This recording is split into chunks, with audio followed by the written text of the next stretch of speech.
Stanford University.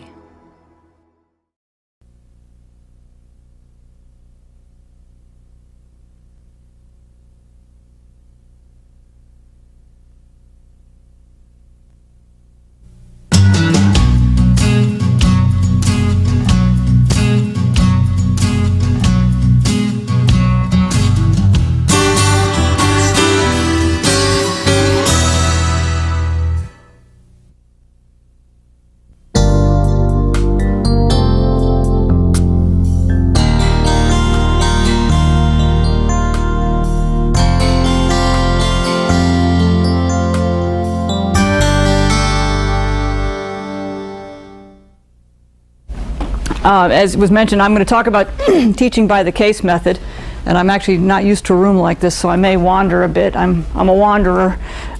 This is the way I generally teach, and I thought it would be easiest for me to tell you about how I teach and why I teach that way, and maybe some tricks of the trade for those of you who are interested. There is a handout here, and I guess I apologize for the length, but I thought I would go overboard and kind of give you some materials that might be helpful to you when you go back and actually plan your own class. When I teach every day, the first thing I start out with are the learning objectives for that day's session. And for today, the learning objectives for today are going to be, I want you to become familiar with what it means, at least to me, to teach by the case method. Understand what I view as some of the pedagogical advantages of that method, and therefore why I choose to use it. And then also I'm going to spend most of my time on some of the tricks of the trade that have been helpful to me over the years in actually making this an effective teaching method, maybe help you when you try to do this on your own. Has anybody here taught by the case method? Tim, 1, 2, that's all, huh? Okay. What are some of the rest of you? One of the things I will mention when you teach by the case method, it's very helpful to know your audience. I know my students pretty well, and I don't know you folks at all, except one of our GSB PhD students is here and a GSB faculty member. But just a couple of people. What areas of the school or university are you from? Where are you from? Economics. Earth sciences. History. Physics. Okay, all over the place. All right, well, that helps a little bit. I'm going to go through this presentation, but please interrupt me with questions. I'd be delighted to answer questions, and hopefully when we get through it all, there'll be time for questions at the end, but I'd be delighted to answer questions as you go. All right, in my view, what is teaching by the case method? Well, the first thing on the list, I think, is that it uses a real-world situation as a basis for learning. And there are cases. You've probably seen Harvard Business School cases. We write them at the Stanford Business School as well, so they're actually self-contained. They're usually, I have one here, is 4 or 5 pages long, and then some exhibits. But I also use excerpts from materials and other things that are referred to kind of as case materials, even if I don't have a formal written up case. I just came from a class today where I taught the financial reporting implications of Disney Company's acquisition of ABC Capital Cities. And I didn't have a case, but there was an article in Barron's that had ripped apart the accounting, and that was sort of the formation of the case. And then I had other articles and readings that I put together as a packet for the students so that they could understand the situation that surrounded this acquisition, and we could talk about the details of it, even though I didn't have a formal case. So you can use this method even if there's not an existing case, or you don't want to take the time to actually write one, although it doesn't take that long to write a case. The other thing about it is that it's an interactive discussion format. I'm hoping I'll get some interaction here today, because I don't like to stand up and hear myself talk all the time. And I'll tell you why why I think that's a good thing. But and the third thing it's important, is it really requires the students to be prepared and engaged in the class discussion. You as faculty members or would-be faculty members are going to be prepared when you teach, but you have to have the students become prepared, and then you can have a meaningful discussion. So sort of these 3 elements to me is what makes case teaching. When you have all of these 3 things, I think some great educational things can happen in the classroom. So why do I use the case method? The primary reason is that I'm a believer in active learning. What I mean by this is that, if I just stand up here and talk like I've been doing already, you'll retain some of this, you'll remember some of it, and you'll walk out and won't remember all of it. If you actively participate, at least this is my belief, if you actively participate in your learning, you're going to own it. You'll remember more of it. If you raise your hand and ask a question or make an observation and somebody else on the other side of the room says, yes, but had you thought about this? You're always going to remember that. And kind of the neatest times in class is when a student will raise their hand and say, well, I think the company should do this. And I'll say, well, why? And they'll say, well, because, oh, no, never mind, that wouldn't work. And they've discovered that, is to sort of discovery learning. They've discovered that for themselves, and they will always remember that. But if I had just stood up there and said, no, the company can't do this for the following reason, they would have written it down and walked out and never would have remembered it, never would have owned it. So that's actually the primary reason. I really believe students learn more from this method of teaching. A second advantage that I see is that you get real-time feedback on student comprehension and in the classroom. So, you look out at a sea of faces. You can't read people's minds as an instructor. You have no idea whether they're thinking, this is so obvious and boring, why is she wasting my time? Or, I'm completely lost, I have no idea what she's talking about, wish she would go into more detail or explain things. And so if you have this interaction going with the students, you get feedback from them. They're asking questions, you're asking them questions, and you can constantly gauge where they are they with you or not, and then you have the flexibility in the classroom to divert what you're doing and kind of clear up expectations. Or if everybody's with you and it's just, we've done it, we don't have to talk about it, move on to something else. And so I think you are more efficient in the classroom, more effective, and I think the students enjoy it more. Another important objective, and this is certainly true in the business school, and I think it's probably true in just about every field in the university, is that this is a way to teach critical thinking and how to exercise judgment. It's not just teaching technical material. I could teach technical material. I could tell them the debits and credits, how to do this. But first of all, that's not what accounting is about, the way I view accounting. That's what bookkeepers do. That's not what accountants do. And by focusing in the classroom on discussion and having the students test out their ideas and ask them questions that make them think and come up with their own views, they're beginning to understand how to think critically and analyze issues. There are always pros and cons to just about every issue, but it's really difficult to know without a lot of experience, in our case in the business world, how to weigh those pros and cons. Whereas in the classroom you can simulate that to a certain extent because, well, the answer could be A or it could be B. Well, why would it be A? There's 5 things. And you begin to understand which of those 5 things is important and which isn't important, or in this particular case, and why one of those might be important in another situation. So it really, I believe, helps us teach critical thinking and judgment, and I think that's a very important part of what we should be doing. It also helps to bridge the gap between the classroom and the real world. And again, this is something I think is not unique to the business school.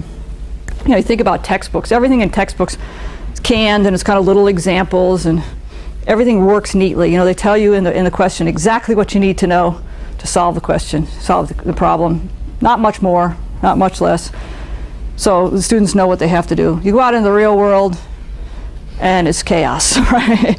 No idea what information is important, how to gather information, how to sift through it, figure out what's important, what's not important, how to make sense out of that chaos. The case method is kind of in between. It's not the real world. It's 5 or 6 pages and a bunch of exhibits. So the case writer has narrowed it down quite a lot, but on the other hand, there's a lot more there than is typically there in a textbook or in a made-up problem. And so it's kind of halfway in between. It sort of begins to teach the students how to figure out what's important to their analysis, what isn't important, things that they should be thinking about.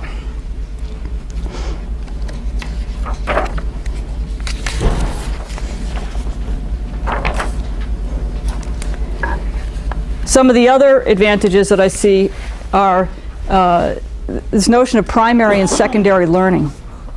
And what I mean by this is I'm an accounting professor. I teach primarily financial reporting issues, about financial reporting issues. And so in that sense, that's the primary learning. I mean, today's topic in my class was thinking about how to recognize acquisition reserves in the context of a business combination. I'm teaching a mergers and acquisitions course.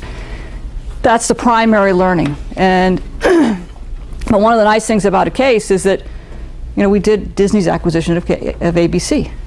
And so they learned a bit about the entertainment industry, what's important, how managers think about mergers, what was important in this situation, what wasn't important. The last class we talked about Uniphase's acquisition of JDS Vitel, which is a high-tech company. And they learned more about active and passive fiber optics components and what was important and how the cable system works and all these things that would not be a part of their normal learning. So it's makes it interesting because you have context, and in accounting, you can't do accounting in a vacuum, as I would imagine a lot of other fields represented in this room. And so not only do you set context, but it allows them to learn about something other than your topic area. It learns the context in which that fits, and secondary learning takes place. So that's kind of an added benefit. Another thing is that complexities of real-world problems are part of the analysis. And what I mean by this is I'm not good enough to make up situations that have the subtleties and the interesting nuances that happen in the real world. And yet when they're in a case, it's just there. You don't have to think about everything. The company is, in our case, we use case companies. The company is operating in a complex environment, and that becomes obvious through the case. And you get questions from students sometimes like, can they really do this? And it's like, well, I guess so, because they did. They're not quite. I didn't make it up, so it's not. My credibility is not on the line. This is actual fact. And sometimes you say, okay, here's the subject that we want to talk about, and this thing could have an effect. Well, if you tell them that, you just tell them, they say, okay, that could have an effect.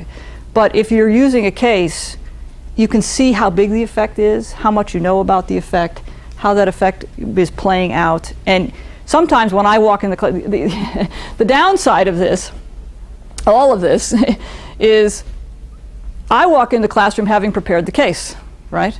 Many of these cases I wrote. I teach electives, so I teach a lot of my own material. But there's some things in these cases that I've never seen before, or things that I haven't thought about before, and the students will raise questions. Well, what about this, or what about that? And it's like, well, where did you, how did you get to there from what was in the case? And it's always there. So when you've got 60 people, or what the size of our classrooms, reading cases and asking questions, there's just a lot of rich detail there that can help enrich the discussion and help enrich their learning of your subject matter. Unstructured problems. Again, this gets to the complexity and making sense out of chaos, which is one of the things that we try to help our students learn how to do. It's a real-world situation is unstructured. The case is just a description. And then there'll be some guidance and some assignment questions, which I'll talk about in a minute, but gives them an opportunity to do this, learn what's important and what isn't. And as a result of that, they learn to deal with ambiguity and incomplete information. A lot of our students come, and particularly in accounting class, they think, when they've never had one before, sort of at this level, they think of it as bookkeeping, and it's like, well, what's the answer? Is the answer 2 or 6, or there must be a right answer? And it's like, well, no. Accounting is an art, it's not a science. If it was that cut and dried, none of us would be interested in it. There would be no research to be done. Just would not be an interesting field of study. And they begin to understand that and start getting comfortable with the fact that they have to make judgments. They won't always have all the information they need. You give them a case, and there's selected information. Good case writer gives them basically what they need and some extra stuff. And it won't be everything they need. And actually, many times in class, I'll ask them, what else would you like to know before you make this decision, or before you can figure out how to think about this problem? And many times in the real world, if you're depending on who you are, these things are not knowable. In my class, for example, talk about financial reporting, and there's kind of 3 constituents that I deal with in the cases. One is corporate management, who are issuing annual reports to shareholders. trying to communicate to the outside world what's been going on inside the company, the performance of the company, and these sorts of things. You've got analysts on the outside of the company reading these reports and having other publicly available information, trying to figure out what's going on inside the company. And then you have the accounting standard setters who are coming up with the rules of the game, as it were. And as an analyst, you're never going to know everything that you would like to know inside the company. So how do you kind of treat this as a puzzle and figure out, you know, what you can learn, what you can't learn, how important is what you can't know? And so a lot of this they can learn better, I think, with using the case method. And so many times I'll know what the educational objective of the course of the case is. Say, okay, these are the kinds of things that I want the students to grapple with. So I'm not just going to tell them outright, but I'll make sure that the case has, there's seeds planted in the case so that it will raise this issue in their minds. So as they're thinking about it, that, you know, the seeds have been planted, but the answer is not there, or how to think about it. The other thing that's really, it's a little hard for me because I don't teach all your fields, and I never have, so I can't relate it directly to what you're doing. But one of the dangers that you have with using cases in a business context is the company did something at the end, right? Usually, it's fun to have the case set as a decision context, because then you ask the students at the end, okay, now that we spent an hour and 40 minutes, you know, sorting through all this and analyzing, and we've heard the pros and cons, and we've heard everybody's points of view, and, you know, I've led the discussion and tried to bring out what I think needs to be brought out. And then the last few minutes, like, okay, well, what are you going to do? You know, if you were management, what would you do? And try to help them come to closure and say, okay, gee, I have to make a decision. I can't just say there are pros and cons. I have to weigh them in my own mind and come up with something. And oftentimes, in many of the cases, of course, are known to be real cases. Some fictitious cases are really based on real cases. You just disguise the names. But you can tell the students what the company ended up doing. And if you tell them that ahead of time, they believe that's the right answer. But it's not necessarily the right answer. It just happens to be what that management did. Or even I ask them, you know, how do you think investors are going to respond when they find out about all this stuff? And, you know, we did an acquisition, Uniphase's acquisition of JDS Vitel, and usually on an acquisition, the acquired company stock goes down. The acquiring company, stock price goes down on the date of announcement. This company went up. So at the end of the class, it was like, well, what do you think is going to happen? You've analyzed this deal. You know what's going on. Is this a good deal or a bad deal? And what do you think the stock market reaction is going to be? I mean, if they knew ahead of time what it was, there'd be nothing. It would be nothing interesting to think about. So you definitely, that's part of your role as an instructor and a case writer, is to try to set the stage so the students will learn what it is you want to learn. Other questions? Please.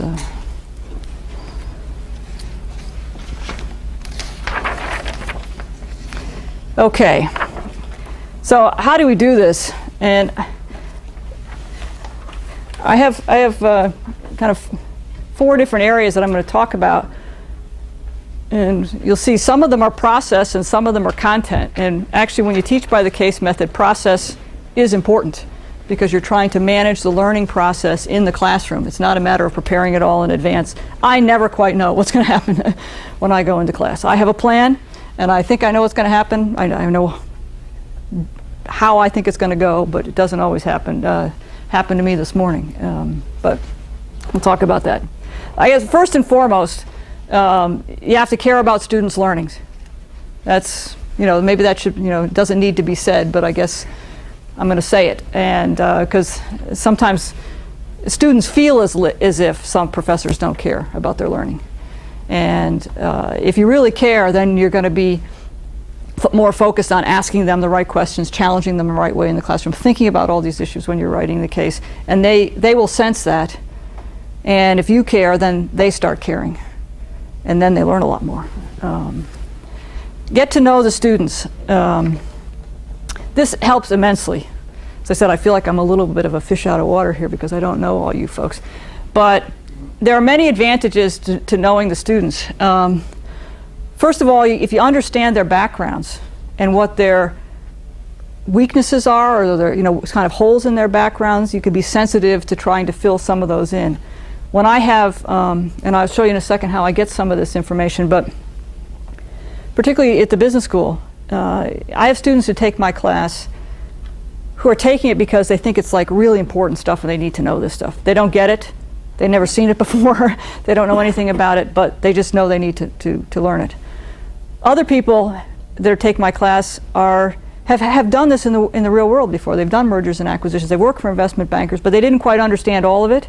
So they have a lot of experience to bring to bear, and they know a lot. Well, if you don't manage the discussion appropriately in the classroom, the people who are kind of new are going to feel completely overwhelmed by the people who seem to know everything. They don't know everything, which is why they're taking the course, but they talk like they do, and they intimidate some of the other students. And the other thing is, when you're managing the class discussion, so you can try to figure out who to call on at different points of time in the class, who's going to be able to contribute what, who's likely to be confused, who's likely to be able to, if the discussion is wandering and you kind of want to move on and have somebody bring it to a close without you doing it, who are the strong people in the room who could probably kind of summarize the point and move on. So it helps you manage the classroom. It helps you ensure that each individual student learns as much as they can learn, because you can bring them along as individuals if you know them. The other thing is, particularly if you use real companies, we have fantastic students here at Stanford. And they have all kinds of experiences, and they know people, and they know things, and they've done things. And to the extent you can use that in the classroom, it enhances everybody's learning. I know a fair bit about accounting, but there's a lot of stuff I don't know anything about. And whether it's technical details about electronic components, or I have a couple of law students in my class, and every once in a while something will come up in a case, and one of my students will say, well, what about this, or won't they get into legal trouble? And, I look around and say, where are my lawyers? You guys answer the questions. And it's great because that way everybody in the room is contributing to the learning of everybody else in the room. They're not depending solely on me to come up with everything. And I learn a lot. I walk out sometimes. There was a student in my class this morning who had worked at Disney while Disney did the acquisition of Cap City. So we had a discussion about why did they do it, what were the strategic reasons for the acquisition, and students gave us all the strategic reasons for the acquisition, all the stuff that was in the popular press, and then this guy said, well, actually, Eisner's ego had a lot to do with this. And it was kind of interesting to bring a different perspective to the conversation. And so I knew that he worked at Disney, so I was kind of saving him. You don't let him talk immediately, because you let the other students kind of struggle with some of these ideas, and then give them the floor and let them talk. And often we have students who have direct experience in the case companies, or in something closely related, or whatever. And every once in a while, you get great class guests come to class. I have a student whose his father was vice president of one of the companies that we did. Would you like my father to come to class? He actually did this deal. It's like, absolutely. So there are many reasons that it's good to get to know the students, and so you can treat them as individuals. The other thing is to set expectations for students and you, and meet them. And I have some things here. I'll show you how I do some of this stuff. But if you set the expectations and you set them high, most of the time the students are going to respond. And you set high expectations for yourself as well, and then they can see that you're putting in a lot of effort. They will put in a lot of effort as well, and it'll be a much higher quality in the classroom. Again, this bullet relates to things I was just talking about a second ago. Encourage students to share their experiences and knowledge. What we're talking about is a discussion. Right? We're not having here a discussion because I didn't ask you to prepare anything for today. Can't even cold call on you, but encourage their students to do this, and it enriches the discussion, not just from facts that they know, but different perspectives. People who come from different backgrounds, technical backgrounds or less technical backgrounds, they view the world different ways, and it's really, again, enriches the discussion to consider all the perspectives from the students that are there, and help put the case in context. And then the other thing, actually, I've listed this under student learning. You need to be engaged, so that is important. In your handout, I put some things just to kind of give you a sense for some of the things that I do. I'll put them up here. Well, let's see, what's the best way to do this here? Let me just flip through them with you. Again, that's just, at the business school we get, I actually have slides, this will be okay, we'll do it quickly. We get cards like this for every student. So before I walk in the classroom, I have the student's picture, I know where they're from, and I know a little bit about their background, very little. I like to know more than this. But before I walk in the class the first day, I've read through it, and I know about 50 or 60% that I've memorized. And I don't do them all, but this is a big advantage. These squares are where I grade class participation, which I'll tell you about a little bit later. The other thing I do is I ask for this on the first day, just sort of say, how comfortable are you with accounting? To get this sense of who's in the classroom. And some of the tricks are, invariably I get almost everybody to say medium, and then a few highs and a few lows. And sometimes the lows will write me notes saying, please help me. They don't sign their name necessarily, so I can walk into class the next day. I said, we got a bunch of people right in the middle, but there's some people high, some people low. You low people, don't worry about it. Just ask questions, And so you kind of put them at ease a little bit. It also helps because if you go back and tell them, then the people who put high know that, they're on the high end. They really, based on self-reporting, it's not like 90% of the students think they have a really high accounting background. Most of them are going to be medium. So it helps me get a sense of who's in the classroom generally, and I always report back to anything I ask the students for. I always report back to them the next time. I'll just give them the numbers. Then it takes 2 seconds.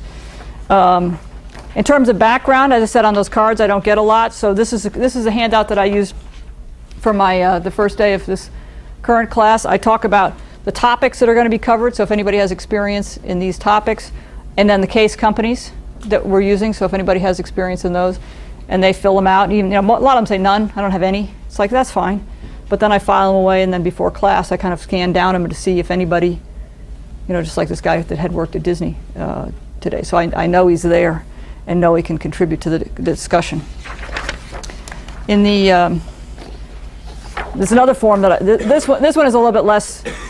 This is just sort of tell me anything that is if you think you have anything relevant to the course that I should know about. But again, I explain to them up here that it's because I want to know about their experience, both to get to know them and also to manage the discussion. So it's a more general type of form.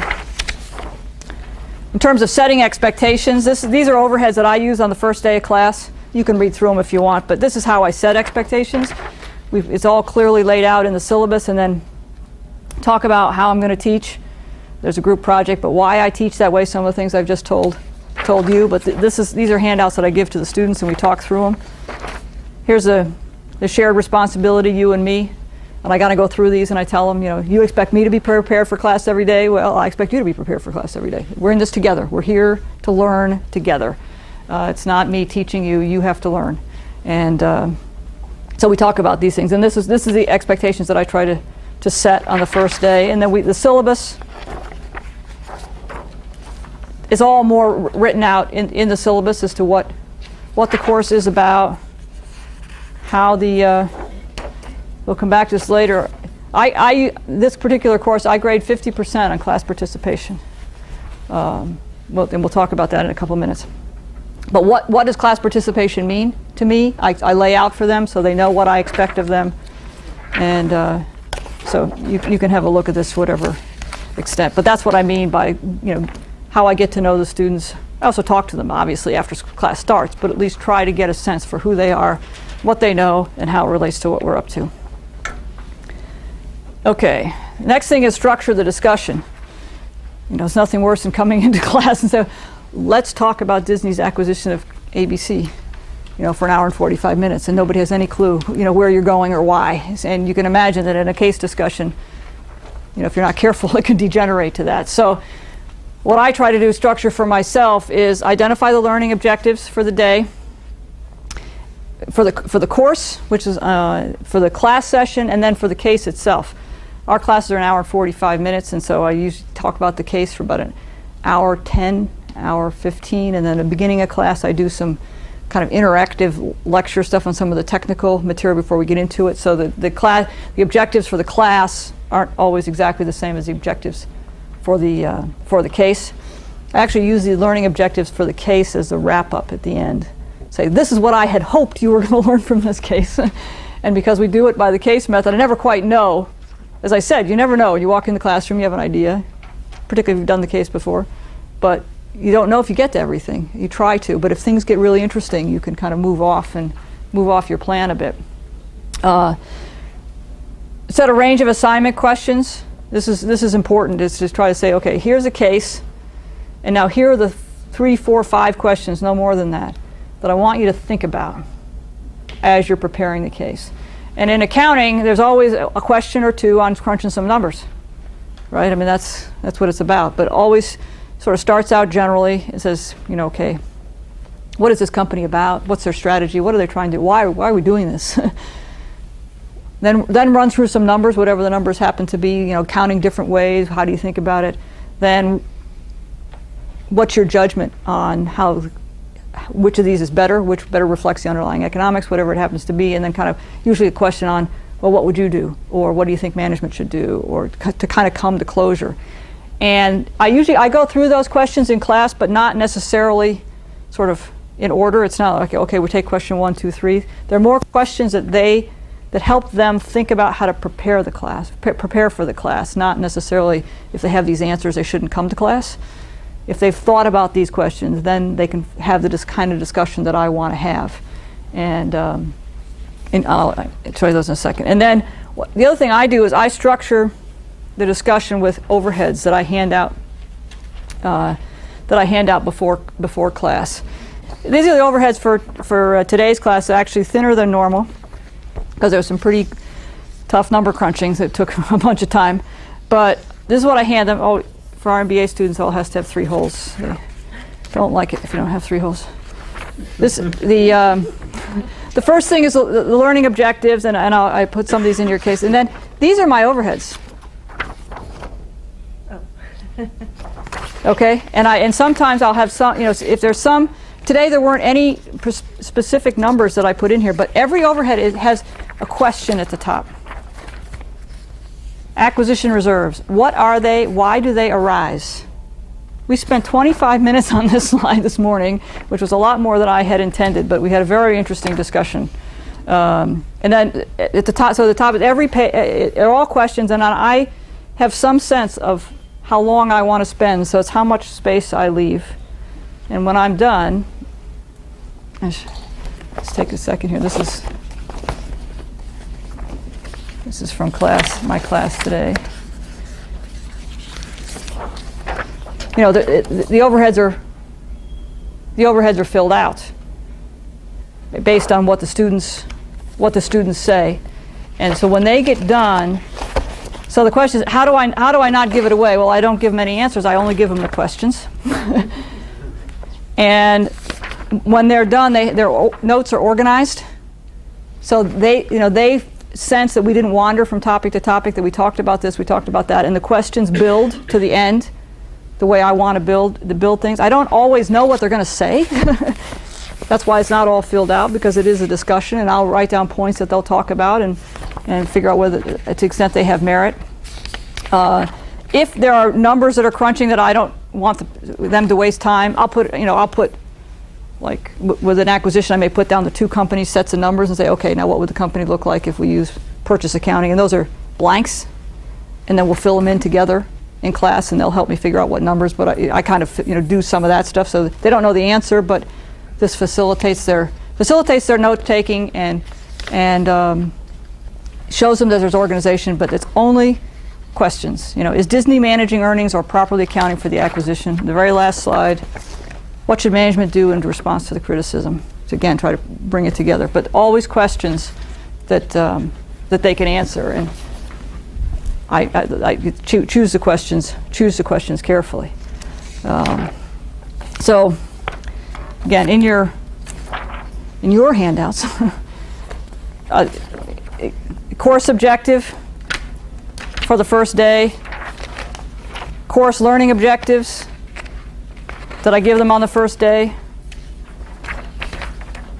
this was today's assignment. They're reading, and then the 4 assignment questions.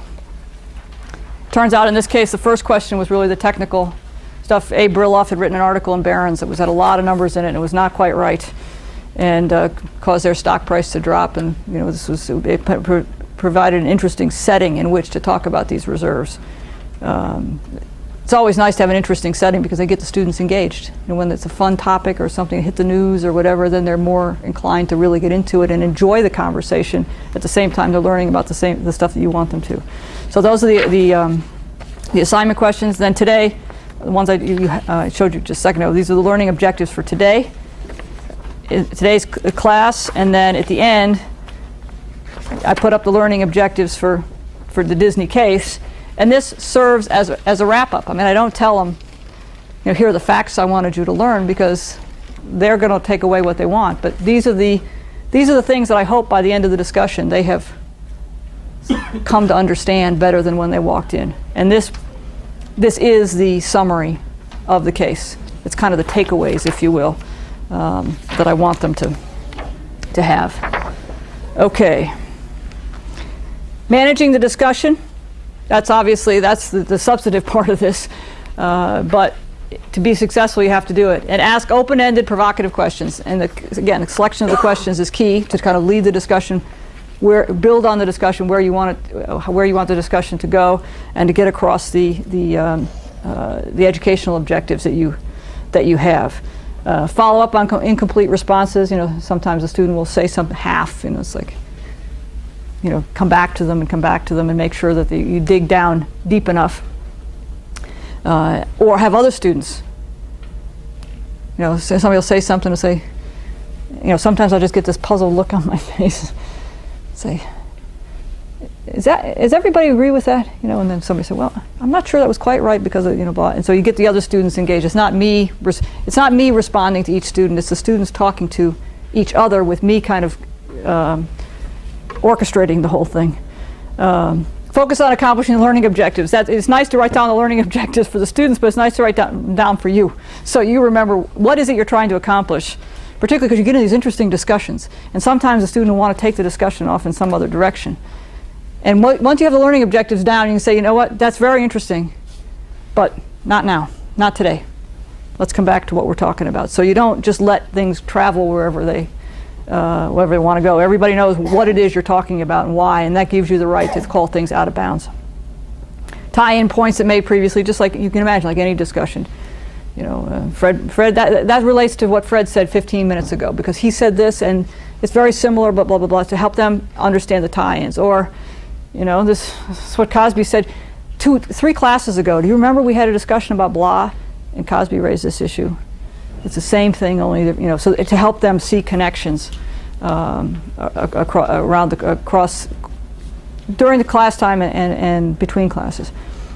Input from range of students, we talked about that a bit, and then summarize the discussion. This is important because you'll feel like the students got everything you wanted them to get. It was really obvious, the discussion went great, and they'll walk out.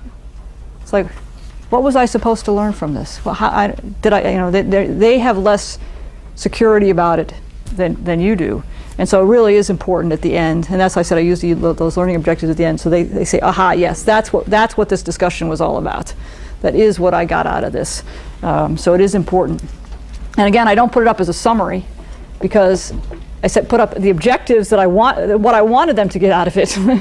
And then we always judge as a group afterwards whether we actually accomplished those objectives or whether we got bogged down someplace and whether there are objectives that need to be met on another day. Okay, extended classroom experience. This is just something that you want the students to be engaged and stay engaged, and so you can't just. I don't think you should just let things drop in the classroom, because there's all complicated issues and things that you don't know everything about. They'll raise questions. They'll say, you know what, I don't know, but I'll find out and I'll get back to you. Or let me think, I haven't thought about it quite that way. Let me think about it and I'll get back to you. And then actually with email, it's great. You can come back and, think about it, look something up, whatever, and I shoot them off emails to the whole class, say, remember this question? This is how it was. So you kind of let them know that you really care about the answers to these things and the issues. It's not just a matter of we're in this room for an hour and 45 minutes and and then we're done. I'm always on the lookout for things that make what we're doing more relevant to the students. Because again, they get more excited and more engaged in things if they can see some tie-in. It doesn't have to be, but it's really great when they realize that they're reading the Wall Street Journal or something, and they see something that relates to something we talked about, and they wouldn't have understood it before they had taken the class. And I encourage the students to do that as well and share it with other students. And I also talk about research in class. Obviously, my research and how I think about things determines what it is I want to teach, the topics and learning objectives. It informs the kinds of questions that I ask of the students during the discussion, the things I get them to think about. But then they don't actually realize that sometimes. They don't realize how much research informs what goes on in our classroom. And so I found, at least our students love it when you actually show them bits and pieces from research that relates to what the discussion is about. And I put some pages in here, which probably again too many pages, but this is what I give the students. We talked about, should we be putting brand values on balance sheets of companies? And I always give them, actually done some research in that area with a PhD student from Stanford and some other Stanford faculty members. I always give them the abstract so they have the takeaway. And then, even give them some of the tables, and I walk through the tables. I'm an empiricist, so I have tables with t-statistics, and they have enough background that they can get the idea of what it is and walk through and say, this is what academics are thinking about these issues. This is what we know from research. This is what we don't know from research, and they really relate to that. They really like it. Okay, the last trick of the trade that I have here is, unfortunately, you have to motivate discussion, and doing really interesting things and all this stuff, that really helps, but putting a lot of course grade on it helps as well. We like it in the business school sometimes where it helped more, but it helps some. So I grade class participation. As I said, 45 to 50% of the course grade is class participation, because I view a lot of the learning takes place right in the classroom. And if they're engaged and are active in the conversation, that's really what I want to know. Yeah.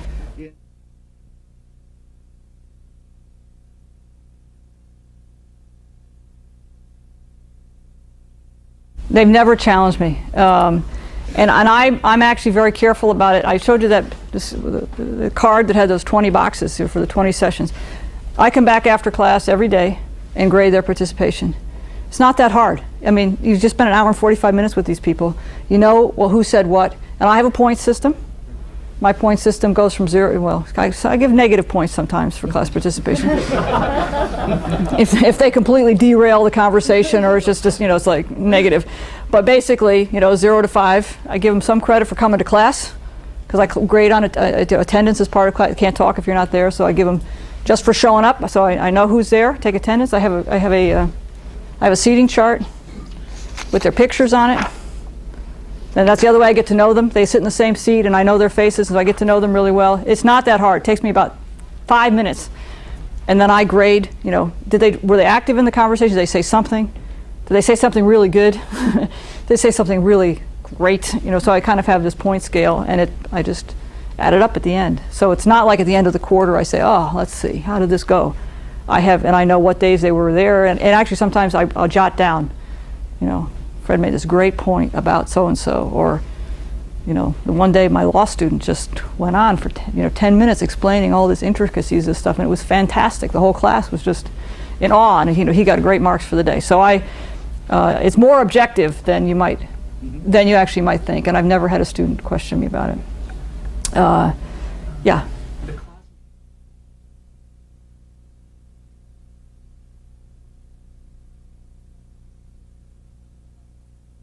Question was, how often does my class meet? And I said twice a week, and I asked why, and he said his meets once a week, which makes it more difficult to get to know people and get to know the faces and the names. Do you have access to pictures?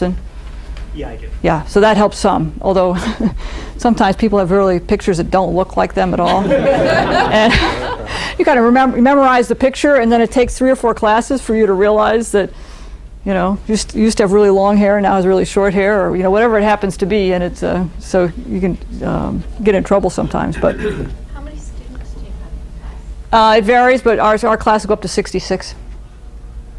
66 in classroom. And actually, I spent 6 years at the Stanford of the East, and they're 95.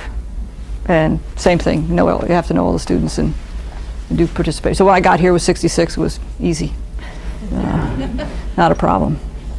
Cold calls and voluntary contributions to class discussion. I like to just have people raise their hand and ask, because then they have something to say. And sometimes when you cold call somebody, they're asleep and the conversation gets derailed. It kind of loses a little bit of momentum. So I don't like it. Students don't like it, but it helps keep them on their toes. So I do it from time to time, once or twice a class, just to let them know that I could happen. So I do that. Feedback to students. I give students, the other thing I do, Fred, is I give them feedback midway through the quarter on how they're doing on class participation. So they have some sense. And actually sometimes it's a surprise, and they'll come talk to me and say, you put me in the bottom of the class. And it's like, wow, I thought I was talking. I said, well, you thought you were talking. Maybe your brain was moving, but your lips weren't moving. And we talk about it, and it really helps. And then, of course, making. How do I get it to them? Is it a number that you give them? This is what I give them. It's the next page there. And I hate to be too precise. We're only halfway through the quarter. Quarters are really short to begin with. But I'm coming back every day. I have these numbers. I just add up the numbers, rank them. You don't pay any attention. Just add them, rank them, and then I just cut them in thirds and say, here's where you stand. You're in the top, middle, or bottom third. Just gives them a sense for whether they're doing fine or whether they're at the bottom. And then I always put a little note at the bottom. For the high ones, keep it up. It's great. Love to have your contributions. For the ones at the bottom, should we talk? Yes. Yeah. Do they understand that you could be in the bottom third and still be doing okay? Oh yes, and actually this is kind of a little trick of the trade. Grades, our grade distribution is not 3 grades, right? So they can't map. I don't want them mapping this ranking into a grade. I do that on purpose. I want to give them a sense for where they are, but I don't want them to say, oh, I got an A. I mean, we don't, in business school we use H's and P pluses and stuff, but I don't want them to say they have an A or a B or I'm failing in class participation. So I do that on purpose, just to give them a sense for where they are. And sometimes some students will start out really quiet, and then they'll start picking up, and I'll tell them, you're in the bottom third, but you've been improving a lot lately. I can tell from my numbers, and I say, keep it up. I appreciate the increase, and blah blah blah. So I give them a little bit of, one-liner or so on the bottom. Yeah.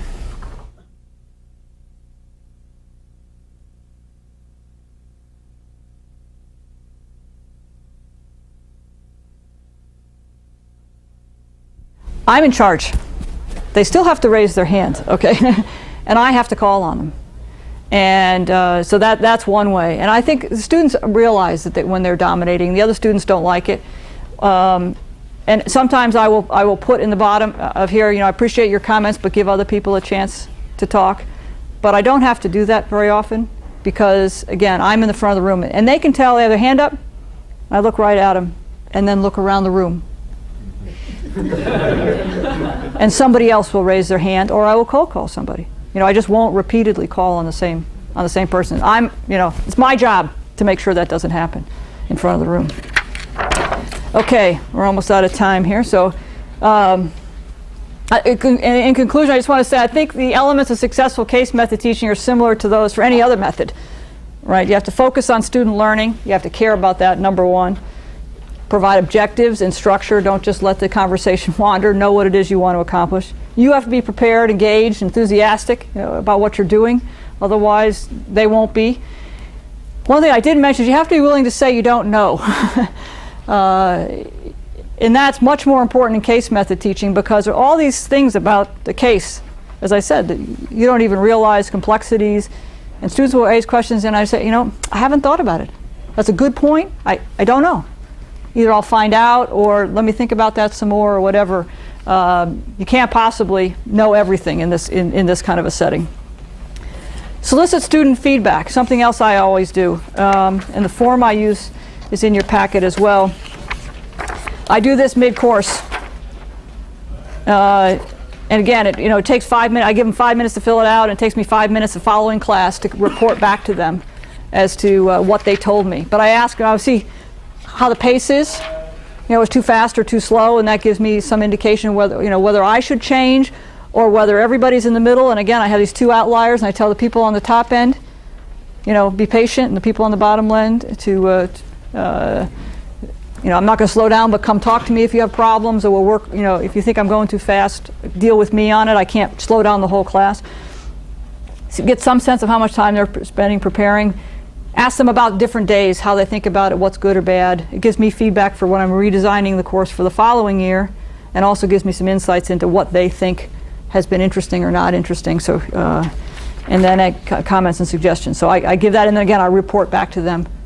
It takes 5 minutes at the beginning of the next class to kind of give them a summary of what they told me and what changes I might be able to make for the second half of the quarter. Some things I can't change. I'm not going to go back and redo the classes we've done.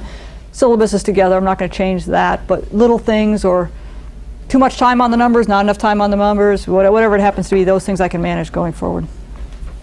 And then lastly, just have high expectations of yourself and your students. And my experience has been they'll respond. If they know you care, they will care. Interesting material. It's always helpful. Of course, some things you think are interesting, the students don't always agree, but you can find out. Share insights from research. It's not only key to learning, but it lets the students understand what you do with the rest of your life, which is something a lot of students don't get. And once they find out what you're up to, if you're obviously excited about your research, you get them excited about it. Go to lunch with my students, they just want to talk about my research because they know that gets me excited, and they find it fascinating because it's fascinating to me. And the only final comment is, like anything else you do, being a successful case method teacher takes time and effort, but the payoff is really high. I learn a lot from my students. I tell them that at the end of each quarter, and it's always true. I walked out with learning something from them and from our discussions that I didn't know. And if I just stood up there and talked all the time, like I did today, I don't learn nearly as much. So thank you very much.